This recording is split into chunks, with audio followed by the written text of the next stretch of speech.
رمضان المبارک کے آخر میں صدقۃ الفطر کے حوالے سے میں چند مسائل آپ کی خدمت میں عرض کیے دیتا ہوں۔ دیکھیں، صدقۃ الفطر کے بارے میں بنیادی مطلب سمجھیں، پھر اس کی فضیلت سمجھیں، اس کا مقدار سمجھیں، اور پھر اس پر کچھ مسائل اور سوال و جوابات۔ سب سے پہلی بات کہ صدقۃ الفطر کا مطلب کیا ہے؟ فطر، فطر، افطار، اس کا معنی ہوتا ہے روزہ کا ختم کرنا، روزے کی افطاری کر دینا، روزے کو پورا کر لینا۔ تو صدقۃ الفطر کا معنی وہ صدقہ جو روزوں کے مکمل ہونے پر ادا کیا جاتا ہے، اس کو صدقۃ الفطر بھی کہتے ہیں، اس کو فطرانہ بھی کہتے ہیں، اس کو زکوٰۃ الفطر بھی کہتے ہیں، مختلف اس کے نام ہیں۔ یہ دین اسلام میں واجب کا درجہ رکھتا ہے۔ اب واجب کس پہ ہے، میں آگے چل کے اس کا نصاب عرض کرتا ہوں۔ تو یہ صدقۃ الفطر ہے۔ صدقۃ الفطر پر ضروری کیوں ہے، وجہ کیا ہے؟ دیکھیں، حضرت جریر بن عبداللہ رضی اللہ تعالیٰ عنہ صحابی ہیں، ان کی حدیث پاک الترغیب والترہیب میں موجود ہے۔ یہ حضور اقدس صلی اللہ علیہ وسلم کے ایک فرمان کا مفہوم یوں نقل فرماتے ہیں کہ جب مسلمان روزہ مکمل کر لیں تو ان کا روزہ زمین اور آسمان کے درمیان پینڈنگ، معلق، لٹکے ہوئے ٹھہرے ہوتے ہیں اس وقت تک جب تک صاحب نصاب صدقۃ الفطر ادا نہ کر لے، اور جب صدقۃ الفطر ادا ہو جائے گا پھر روزوں کو قبولیت میں کوئی نہیں روک سکتا۔ یہ کس بنیاد پر ہے؟ روزے بھی رکھیں، وہ جان کا صدقہ ہے، مال بھی دیں، یہ پیسوں کا صدقہ ہے۔ تو وجہ دیکھیں، روزہ یہ وہ عبادت ہے جس کے لیے حدیث پاک میں ہے، اللہ نے فرمایا روزہ میرے لیے ہے اور اس کا بدلہ میں دوں گا۔ سوال اٹھتا ہے کہ عبادت تو ہر اللہ کے لیے ہے اور ہر عبادت کا بدلہ اللہ دے گا، تو پھر یہ کیوں فرمایا کہ روزہ میرے لیے، اس کا عبادت کا بدلہ میں دوں گا؟ اصل میں یہاں کچھ مسئلہ اور سمجھایا جا رہا ہے۔ وہ یہ ہے کہ باقی جو عبادات ہے نا، مثلا نماز ہے، تو جب میں نماز پڑھوں گا تو سامنے والے کو بھی نظر آئے گا، دیکھنے والے کو بھی نظر آئے گا، ارد گرد کو پتہ چلے گا عبادت ہے۔ ٹھیک ہے، میں اللہ کے لیے پڑھوں گا، کوئی ریاکاری نہ ہو، لیکن نظر تو ہے نا۔ ایسے بہت سی چیزیں ہیں، ایسے حج ہے، ایسے آپ قربانی کو دیکھ لیں، کچھ بھی آپ دیکھ لیں، زکوٰۃ کو دیکھ لیں، جسے دیں گے آپ تو دوسرے کو جو دے رہے ہیں تو اسے تو کم از کم پتہ ہے نا کہ پیسے مجھے دے رہا ہے۔ لیکن روزہ ایسی چیز ہے جو اللہ اور اللہ کے بندے کے درمیان ہوتے ہیں، اس میں کوئی اور شریک نہیں ہے۔ بعض اوقات لوگ جھوٹ بھی بولیں روزہ ہے تو اگلا اس کو ویریفائڈ نہیں کر سکتا کہ ہے یا نہیں ہے۔ آپ کہیں میں اندازہ لگا لوں اس کا منہ گیلا ہے، اس کے ہونٹ بالکل گیلے ہیں، پانی پیا ہوگا، ہو سکتا ہے اس نے وضو کیا ہو، تو ہم کیسے ثابت کریں گے یہ روزہ ہے اس کا؟ تو یہ خالص اللہ کو پتہ ہے۔ اور پھر اس روزے سے تقویٰ کیسے ملتا ہے؟ دیکھیں، واش روم میں ہم غسل کر رہے ہوں نا تو کوئی نہیں دیکھ رہا ہوتا، لیکن اس وقت میں مسلمان پانی نہیں پیتا، دیکھ کوئی نہیں رہا، لیکن اللہ کی نظر سے تو چھپا ہوا نہیں ہے نا۔ تو یہ وہ چیز ہے جو اللہ اور عبداللہ کے درمیان ہے، اللہ اور اللہ کے بندے کے درمیان ہے۔ تبھی فرمایا روزہ میرے لیے، یعنی اس کی جانچ پڑتال میرے ذمے ہے، اس کے معاملات میرے سامنے ہیں، اس کا خصوصی بدلہ میں دوں گا۔ تو یہ پھر روزہ کا صدقہ فطر جو ہے، مطلب یہ ہے کہ اتنی بڑی عبادت تھی، اس میں کوئی کمی بیشی ہو گئی ہو۔ حدیث پاک میں کہ روزہ صرف پیٹ کا نہیں ہے، زبان کا بھی ہے، آنکھ کا بھی ہے، کان کا بھی ہے، دل و دماغ کا بھی ہے۔ کیا مطلب؟ یعنی غیبت نہ کریں، بد نظری نہ کریں، برا بول نہ بولیں، برا بول نہ سنیں، برائی کو دیکھیں نہیں، یعنی مختلف چیز۔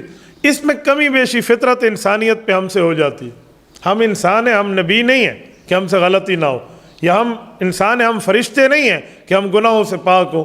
ہم سے غلطی ہوگی تو اس کا علاج اللہ سے معافی مانگ لینا۔ بہت سے لوگ اس غلط فہمی میں مبتلا ہوتے ہیں کہ بھائی ایسا وظیفہ بتا دیں جس کو پڑھنے کے بعد ہم سے گناہ ہی نہ ہو۔ ہمارے صوفیاء کرام بزرگان دین لکھتے ہیں کہ ایسا وظیفہ اس دھرتی پہ یا نبوت کے لیے ہے یا فرشتوں کے لیے، امت کے لیے نہیں ہے۔ امتی سے گناہ ہوگا تو جب گناہ ہوگا تو پھر تو کہا گناہ ہونے سے اللہ کی نظر سے نہیں گرتا، وہ تب گرتا ہے جب اس گناہ پر مضبوط رہے، توبہ نہ کرے۔ اگر گناہ کے بعد توبہ کر لیا اور توبہ اس نے کر لی تو حضور پاک علیہ الصلوۃ والسلام کی حدیث کا مفہوم ہے التائب من الذنب کمن لا ذنب لہ، کہ گناہ سے توبہ بندے کو ایسے کر دیتی ہے گویا اس نے گناہ کیا ہی نہیں تھا، جب نہیں کیا تھا تو اللہ کی نظر میں یہ محبوب تھا، تو اب گناہ کے بعد توبہ کرنے کے بعد بھی اللہ کی نظر میں ویسا محبوب ہے۔ تو یہ چیز ہے۔ اب اللہ رب العزت کے اتنے بڑے اچھے کام کے معاملات میں ہم سے کوئی کمی کوتاہی تو ہو گئی ہوگی، تو صدقہ فطر اس کمی کوتاہی کو پورا کر دیتا ہے۔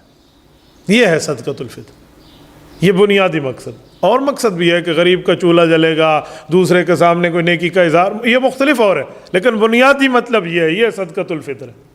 جیسے ہم لوگ حج اور عمرے پہ جائیں، جتنی بھی احرام کی پابندی کریں، بہت سی چیزیں ایسی ہوتی ہیں جو فطرت انسانی پہ ہم سے اوپر نیچے ہو جائیں گی۔ مثلا بال ہم نے توڑنا نہیں ہے نا، ہم احرام میں ہیں، لیکن وضو کے خلال کے دوران کوئی بال ہم مجھ سے گر گیا تو اب میں داڑھی کے بالوں کو کوئی الفی لگا کر تو نہیں ٹھہرا ہوا، تو اس کے اوپر دم تو ہے نہیں، اب ظاہری بات ہے صدقات ہے تو بندہ صدقہ ویسے ہی دے دیتا ہے۔ تو جیسے وہ عمرے اور حج کا صدقہ ہم ویسے دے دیتے ہیں، اپنے حج اور عمرے کی کمی اور بیشی کے معاملات کو ٹھیک کرنے کے لیے، تو صدقۃ الفطر روزے کی کمی بیشی کو ٹھیک کرنے کے لیے ہوتا ہے۔ اب صدقۃ الفطر کتنا ہے؟ یہ گندم کے لحاظ سے، جو کے لحاظ سے، کشمش کے لحاظ سے، کھجور کے لحاظ سے، یہ چاروں چیزوں کے نام حضور علیہ السلام نے خود حدیث میں لیے ہیں، گندم کا، جو کا، کشمش کا اور کھجور کا، یہ چاروں آپ علیہ السلام نے خود طے فرمائے ہیں۔ یہ نہیں ہے کہ آپ کسی سیب کے حساب سے دے دیں، کیلوں کے حساب سے دے دیں، مالٹے کے حساب سے دے دیں، اس میں ہم اپنا عقل نہیں چلا سکتے۔ یہ حضور پاک علیہ الصلوۃ والسلام کی طرف سے متعین کردہ چیز ہے۔ ہاں، آپ جب ان چیزوں کا ریٹ کے حساب سے قیمت دینا چاہیں تو بھی اس کی گنجائش موجود ہے کہ اس سے اگلے کا فائدہ ہو رہا ہے۔ تو یہ چاروں چیزیں ہیں۔ ان میں جو گندم ہے وہ 2.25 سیر ہے۔ سیر وہ جو پرانے زمانے کا ہے، آج کل والا لیٹر اور کلو کے حساب سے نہیں ہے، تو یہ 2 کلو سے زائد اور 2.5 کلو سے کم، احتیاطاً لوگ اس کو 2 سے لے کر 2.5 کلو کہہ دیتے ہیں اگر گندم کے لحاظ سے۔ جو، کشمش اور کھجور، یہ چاروں 4 کلو سمجھ جائیں، یہ 3.5 کلو سے زائد ہے اور 4 کلو سے کم ہے، تو احتیاطاً 4 کلو ہے۔ آپ اس حساب سے اس کا ریٹ دیکھ لیں۔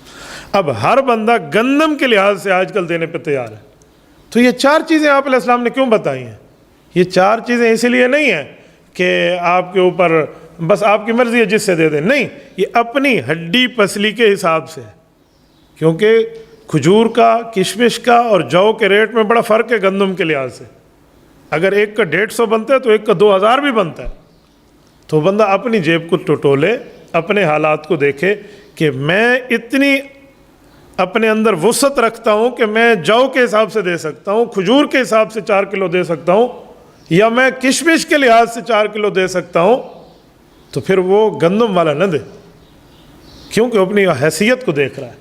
گندم والا تو وذالک اضعف الایمان ہے نا، گویا دوسرے لفظوں میں ایمان کا سب سے آخری درجہ ہے، تو کم سے کم یہی ہے۔ میں مثال دے رہا ہوں، قل هو اللہ احد والی سورۃ اخلاص جو ہے، یہ عام طور پہ جب نماز سکھائی جاتی ہے تو ساتھ بتایا جاتا ہے کہ الحمدللہ پڑھیں گے، جب یہ پوری ہو جائے پھر قل هو اللہ پڑھ لیں۔ تو اس کا یہ مطلب تھوڑی ہے کہ ہم ہر دفعہ ہر رکعت میں جب بھی نماز پڑھیں الحمدللہ کے بعد قل هو اللہ پڑھیں، دوسری صورت پڑھنی نہیں ہے، نہیں، قل هو اللہ یہ سب سے چھوٹی مقدار ہے، اور کوئی صورت نہیں آتی تو یہ پڑھ لیں، ورنہ آپ کچھ اور صورتیں پڑھ سکتے ہیں، صرف قل هو اللہ کے اوپر تو بندہ نہ ٹھہرا رہے نا۔ اس کی مثال بھی ایسی ہے کہ جو بندہ صرف گندم کے لحاظ سے ہی دے تو بس یہ قل هو اللہ ہر رکعت میں پڑھ رہا ہے سورت فاتحہ کے ساتھ، اگر اس کو اور صورتیں آتی ہیں تو وہ اور صورتیں پڑھ سکتا ہے۔ اسی طرح اس کی ہڈی پسلی گنجائش پیدا رکھتی ہے اپنے مالی لحاظ سے، تو اور چیزوں سے بھی دے سکتا ہے، صرف یہ گندم کے لحاظ سے نہیں ہے۔ اچھا، اگلا جملہ، اب وہ کس بندے پر آئے گا؟ یہ غلط فہمی بنیادی ہے عوام میں، وہ سمجھتے ہیں ہر روزہ دار پر آئے گا، ایسی بات نہیں ہے، ہر صاحب نصاب پر آئے گا۔ صاحب نصاب کون ہے؟ جس کے پاس مال موجود ہے۔ اچھا، وہ مال کتنا ہے؟ وہ حدیث پاک میں خود آپ علیہ الصلوۃ والسلام کی حدیث میں منشن ہے۔ حضور علیہ الصلوۃ والسلام کے دور میں سونے کو کہتے تھے دینار، سونا دینار کی شکل میں ہوتا تھا پیسوں میں، اور چاندی کو کہا جاتا تھا درہم، یعنی درہم اس وقت چاندی کے ہوتے تھے۔ اس کے علاوہ بھی سونا چاندی تھے، فضہ اور جو ہے کیا کہتے ہیں یہ سونے کا ذهب، یہ اور بھی چیزیں، لیکن دینار سونے کا تھا اور درہم چاندی کا تھا۔ تو جس کے پاس سونے والے دینار ہوتے تو جب تک 20 دینار نہ ہو جاتے اس کے اوپر صدقۃ الفطر اور زکوٰۃ کے احکام متوجہ نہ ہوتے، اور اس طرح درہم ہوتے تو جب تک 200 درہم نہ ہو جائے چاندی والے اس کے اوپر صدقۃ الفطر اور زکوٰۃ کے احکام متوجہ نہیں ہوتے تھے۔ 200 درہم ہو جائے یا 20 دینار ہے پھر اس کے اوپر صدقۃ الفطر اور زکوٰۃ کے وجوب کی بات ہوتی۔ صدقۃ الفطر اور زکوٰۃ میں بنیادی عوامی فرق سمجھا رہا ہوں، یہ ہے کہ صدقۃ الفطر میں سال گزرنا ضروری نہیں ہے مال کے اوپر، بس زکوٰۃ میں سال گزرنا ہے، حولان حول اور مال نامی کی شرط ہے، یہاں پر سال نہیں ہے۔ آپ طلوع آفتاب جو عید والے دن کا ہے اس سے پہلے اگر کسی مال کے مالک بن جاتے ہیں تو آپ یہ نہیں کہہ سکتے کہ اس پہ سال پورا ہوا ہے یا نہیں ہوا، وہ آپ پہ صدقۃ الفطر وہاں واجب ہو جائے گا۔ مثلا ایک آدمی کے پاس پیسے نہیں ہیں اور اس کو کسی نے چاند رات کو آ کر کچھ پیسے دے دیے ہیں، وہ اتنی مقدار ہے کہ اس پر صدقۃ الفطر آتا ہے، تو اب اس کے اوپر آ گیا ہے، یہ نہیں کہے گا بھئی تو میں کو 4 گھنٹے پہلے ملے، اب یہ تو مجھے ابھی ملے ہیں میرے اوپر نہیں ہے۔ یہ زکوٰۃ میں تو شرط ہو سکتی ہے، اس پہ نہیں ہو سکتی۔ اچھا، حضور علیہ الصلوۃ والسلام کے دور کے 20 دینار جو تھے وہ موجودہ دور کے 7.5 تولہ سونا بنتا ہے، اور حضور علیہ السلام کے دور کے جو 200 درہم تھے وہ موجودہ دور کے 52.5 تولہ چاندی کی مقدار بنتی ہے۔ یہ جو ہم سمجھانے کے لیے کہتے ہیں نا کہ زکوٰۃ اور صدقہ فطر کے لیے یا تو 52.5 تولے چاندی ہو اور یا 7.5 تولے سونا ہو، حدیث میں 7.5 تولہ سونا کا لفظ نہیں ہے، حدیث میں 52.5 تولہ چاندی کا لفظ نہیں ہے، حدیث میں 200 درہم اور 20 دینار، تو 20 دینار یہ 7.5 تولہ سونا کے برابر ہوتے تھے، اور 200 درہم یہ 52.5 تولے چاندی کے برابر ہوتے تھے۔ حدیث میں وہ ہے، ہم اس کی ہم شکل بتاتے ہیں، اس لیے کہ آج کے دور کے درہم اور دینار اور ہیں۔ آج کل جو کویتی دینار ہے وہ سونے کا نہیں ہے، وہ کاغذ کا ہے، اور آج کل جو مثلا UAE کا درہم ہے یا کسی اور ملک میں آپ خلیجی ممالک کے درہم دیکھ لیں تو وہ بھی کاغذ کا ہی ہے، وہ کوئی سونے چاندی کا نہیں ہے۔ تو آج کل زندہ مردہ برابر شمار، تو اس لیے یہ درہم اور یہ دینار مراد نہیں ہے، وہ حضور علیہ السلام کے دور والے ہیں، اس کو ہم سونا چاندی میں دیکھ لیں۔ اچھا، یا سونا ہے تو اتنا، یہ چاندی ہے تو اتنا، دونوں مقدار ہو گئے۔ اب یہ نہیں ہے لیکن اس کے پاس مال تجارت ہے۔ اب مال تجارت کو دیکھیں، مال تجارت کا معنی جس چیز سے یہ تجارت کرتا ہے اور اس کو بیچتا اور خریدتا ہے۔ مال تجارت سے ایک چیز نکل گئی، مثلا ایک آدمی مثلا لوہار کی دکان پہ کام کرتا ہے، اب لوہار کے جو اوزار ہوتے ہیں جس سے یہ نلکے کی موٹر کی فٹنگ کرتا ہے یا اس کو اتارتا ہے، تو اوزار اس میں شامل نہیں ہے کیونکہ وہ مال تجارت نہیں ہے۔ مال تجارت وہ چیز شمار ہوگی جو یہ بیچ رہا ہے یا خرید رہا ہے۔ ہاں، اس کے پاس اوزار پڑے اور یہ اوزار کی خرید و فروخت کرتا ہے پھر تو وہ شامل ہوں گے، لیکن جو اس کے گھر کے، اس کے دکان کے اوزار ہیں وہ استعمال میں آتے ہیں تو وہ شامل نہیں ہے، تو اس کو یہ مال تجارت ہے۔ اسی طرح یہ بعض اوقات ایسا ہوتا ہے کہ انسان نے کسی کو قرضہ دیا ہوا ہوتا ہے، اب وہ قرض 2 طرح کا ہے، آپ کو پتہ ہے بندہ کھانے والا نہیں ہے، مجھے دے گا، آج دے گا یا مقررہ تاریخ پہ دے گا، نہیں تو مہینے 2 بعد دے گا، صحیح مجھے کھا نہیں گیا، تو آپ اس مال کے مالک ہیں۔ پھر یہ نہیں ہے کہ آپ نے ادھر دیا، وہ آپ اس کے مالک ہیں، اس کی زکوٰۃ اور اس کی باقی معاملات آپ پر ہیں۔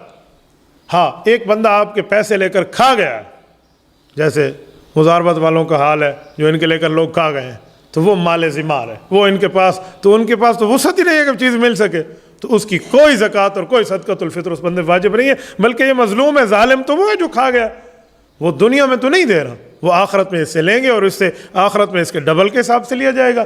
تو جب تک اس کو نہیں ملتا وہ مال، یہ اس کا مالک بھی نہیں ہے، اس پر زکوٰۃ بھی نہیں ہے، فطر بھی نہیں ہے اس کا۔ ہاں، جس دن مل گیا پھر بھی اللہ کا کرم دیکھیں، اس دن سے صدقۃ الفطر اور زکوٰۃ شروع ہوگی، پچھلے والے سال جس میں اس نا امید ہو چکا تھا وہ کاؤنٹ نہیں ہوں گے، شمار نہیں ہوں گے، یعنی اتنی آسانی ہے۔ تو یہ مال ہے اور اس پر صدقۃ الفطر واجب ہے۔ ہاں، ہر بندے پر نہیں ہے، کچھ وہ ہیں جو دینے والے ہوں گے اور کچھ وہ ہیں جو لینے والے ہوں گے۔ اگر ہر روزہ دار پر صدقہ فطر واجب ہے، اس میں صاحب نصاب نہیں دیکھیں گے، تو مجھے بتائیں پھر لینے والا کون ہوگا؟ جب ہر بندہ ہی دینے والا ہو تو لیں گا کون؟ یہ دیواریں لیں گی، پنکھے لیں گے، چھتیں لیں گی، تو لیں گے بھی وہ بندے نا۔ تو پتہ چلا جس کے پاس اتنا مال ہے وہ دینے والا ہے، جو اس سے کم رکھتا ہے وہ لینے والا ہے صدقۃ الفطر۔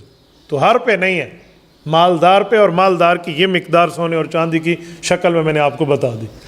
اب میں نے جو رات معلومات لی ہیں نا کہ رات کے حساب سے جو گزشتہ رات ہے چاندی کا ریٹ کتنا ہے، یہ 200-300 روپے کم 80,000 روپے بنتا ہے، یعنی 200-300 روپے اگر نکال لیں 80,000 سے، یہ 52.5 تولہ چاندی کی مقدار بنتی ہے۔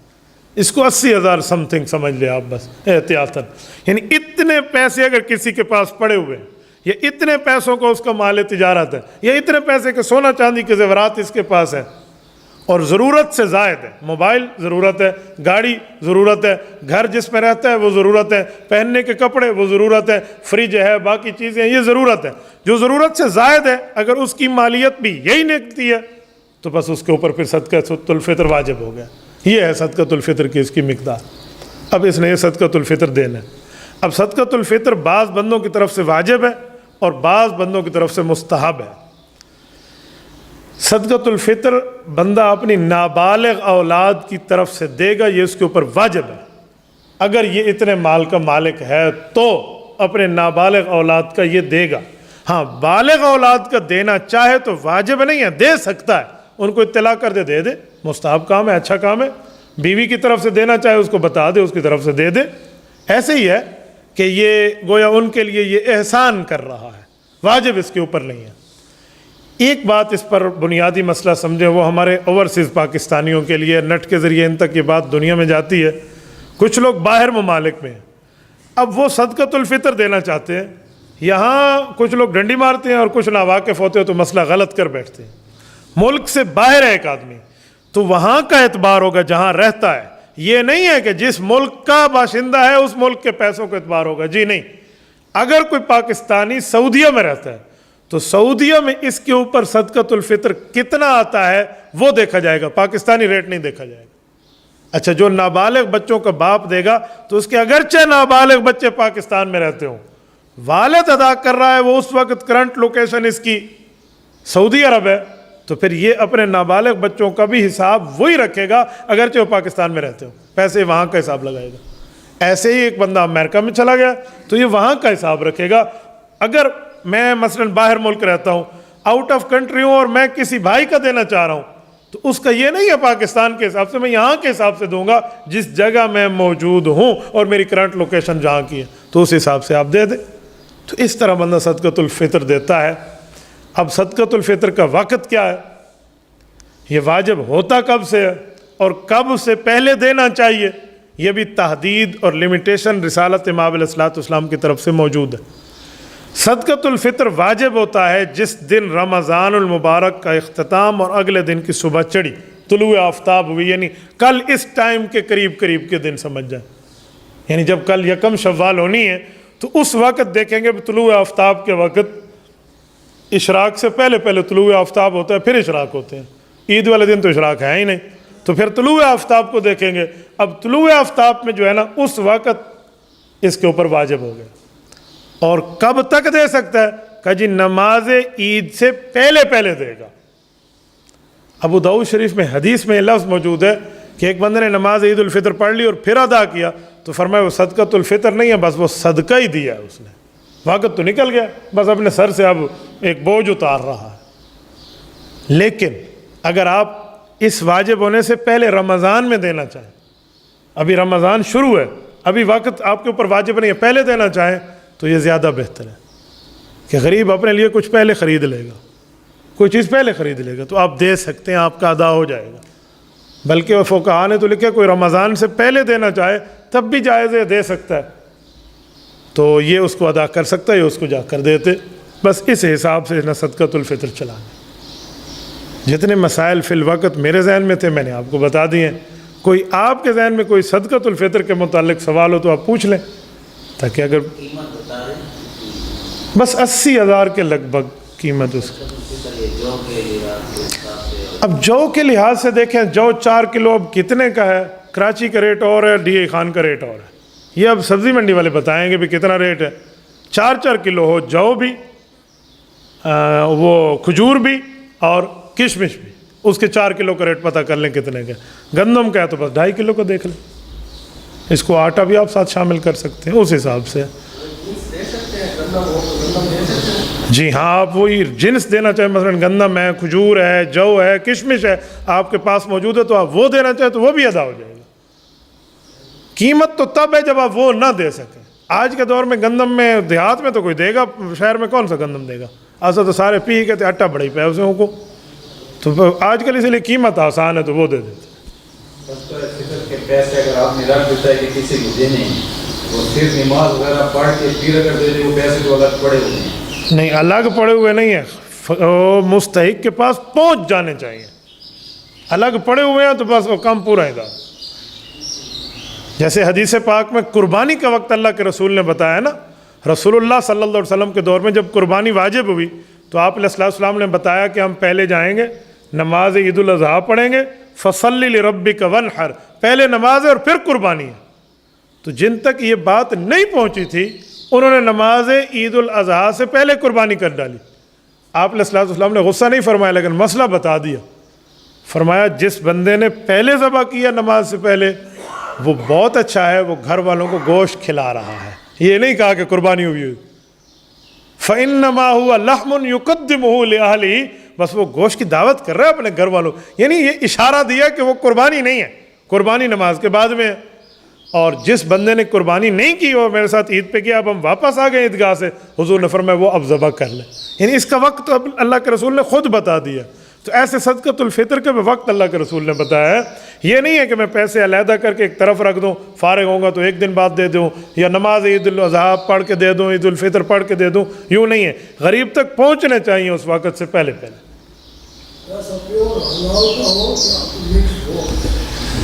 زبردست، بہت اچھی بات ہے۔ ہاں یقین مانے اگر کسی کا پیسہ مکس ہے، صحیح بات ہے، حلال بھی ہے اور حرام بھی ہے، یہ دونوں مکس ہے، تو وہ حلال سے کرے، حرام سے نہ کرے۔ حرام مال کو ثواب کی نیت سے خرچ کرنے پر بندہ ایمان سے بھی ہاتھ دھو بیٹھتا ہے اور اپنی جان سے بھی ہاتھ دھو بیٹھتا ہے، مراد بیوی، ایمان بھی گیا اور جان بھی گئی، ٹھیک ہے؟ تو اسی لیے بہتر ہے کہ بندہ حلال۔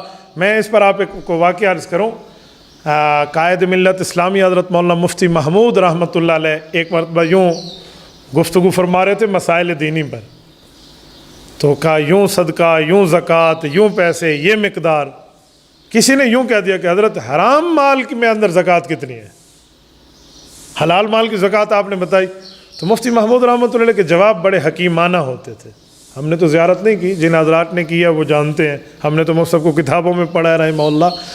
وہ اس انداز میں جواب دیتے تھے کہ وہ جواب بھی ہو جاتا ہے اور اگلے کے دماغ میں بھی آ جاتا ہے کہ پوچھا کیا جا رہا ہے۔ وہ سب نے کہا بھائی یہ جو 2.5% ہے نا، 40واں حصہ ہے، یہ تو ہے حلال مال کی زکوٰۃ، حرام مال کی اس سے الگ ہے۔ اس نے کہا حرام مال کی زکوٰۃ کیا ہے؟ کہ جتنا حرام مال پڑو سارے کا سارا کسی غریب کو دے دو، ثواب کی نیت نہ کرو اس میں، یعنی بتایا کہ اس کی زکوٰۃ کوئی نہیں، آپ نے ویسے ہی دینا ہے۔